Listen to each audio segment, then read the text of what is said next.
Ashanty dan Anang Hermansyah telah kembali ke Indonesia dari Amerika Serikat. Kedatangan Ashanty setelah menemani Arsy Hermansyah mengikuti lomba World Championship of Performance Arts di Amerika Serikat disambut hangat oleh Aurel Hermansyah. Ashanty langsung menemui Aminah Hana Nur Atta, cucu perempuannya yang sudah cukup lama terpisah darinya. Kerinduan Ashanty dengan Aminah pun terobati setelah adanya pertemuan tersebut.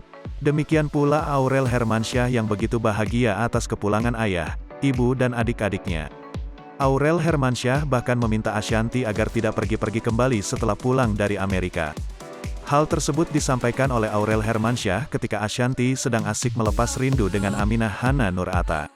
"Asik rumahku rame lagi, bunda jangan pergi-pergi lagi ya," kata Aurel Hermansyah. Ashanty pun tidak menjawab permintaan anak sambungnya tersebut.